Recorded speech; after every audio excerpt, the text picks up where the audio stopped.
Conceding 7 goals in a Champions League semi-final, as Barca did against Inter, is something that should never happen. The question is, how do we prevent it from repeating itself? That is exactly what I will try to explore here. I will break down patterns that hurt the team last season and suggest specific solutions to them. Barca conceded 72 goals in all competitions last season, a number that clearly needs to come down. In La Liga we conceded 39, which if you compare it to the other teams in the top 5 leagues, we're outside top 10 for fewest goals conceded. This shows that there's definitely room to improve. They'll stick to their identity under Hansi Flick. This is built on high pressing. This approach means defending aggressively, giving the opponent less time and space on the ball to force as many turnovers as possible. The objective is to unleash our lethal attack. That is exactly who Hansi Flick is as a coach, and it's a philosophy I appreciate. Based on that, I'm not going to suggest any radical changes. Instead, I will focus on refining the style and making it more efficient. One of the most revealing statistics from last season in La Liga is that Barca won every 10-minute segment of games except one. In the opening 10 minutes, Barca scored 6 goals, but also conceded 6 goals. That tells us something. If we compare it to the next phase, which is minute 11 to minute 20, Barca conceded 4 goals, but scored 12.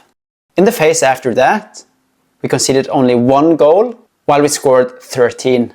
Now, what does this show? When the players settle into the rhythm, they're almost unstoppable. Barca dominated every phase except the first 10 minutes. This early window is unique because the team hasn't fully settled yet. It demands coordination and the ability to adjust to the opponent's approach. For Barca, the offside trap often lacks perfect synchronization and the pressing structure isn't fully established.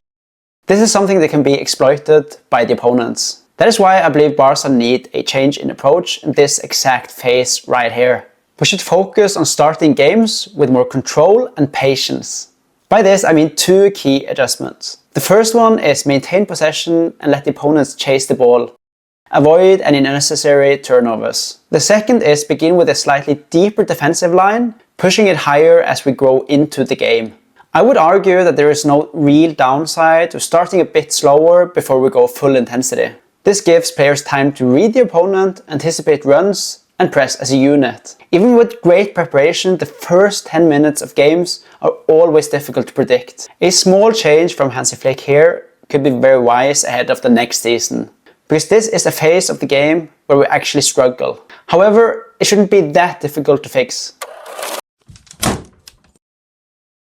Another area I would like to talk about is our pressing structure. In other words, how do we organize our defending? Barca often use a 3-1-4-2 high pressing shape. What's unique about it is that it's often the wingers rather than the striker pressing the center backs. Last season, we often saw Lamine Yamal and Rafinha lead the line. However, I think this approach can be bypassed by possession-dominant sides. With a bravery and well-rehearsed third-man combinations, they can often start with their centre-back or goalkeeper, play it into the midfield, who then lays it off to a fullback arriving in space on a third-man run. When that happens, our fullback is forced to step up and our entire defensive structure shifts. That leaves space that can be exploited. I suggest changing the pressing structure. Instead of the 3-1-4-2, we switch to more of a 4-4-2 that can also morph into a 4-2-4.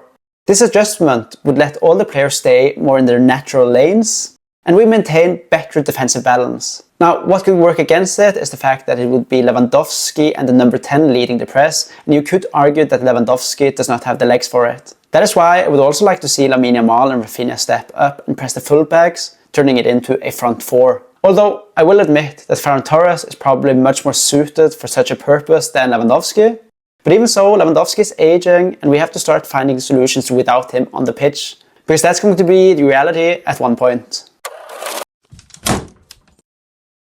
I also noticed a weakness that can be improved by coaching the centre-backs. They must learn how to handle through balls from wider areas more effectively. This is because playing an offside trap is very challenging when it comes from angled passes from the flanks. In these situations, defenders need to adjust their mindset. Instead of focusing only on catching the attacker offside, they should prioritize covering space and cutting off the passing lane. The centre-back doesn't have to sprint many meters vertically to prevent the ball from reaching the attacker. By reading the play and anticipating the diagonal pass, they can position themselves to cut it out and stop the threat from developing.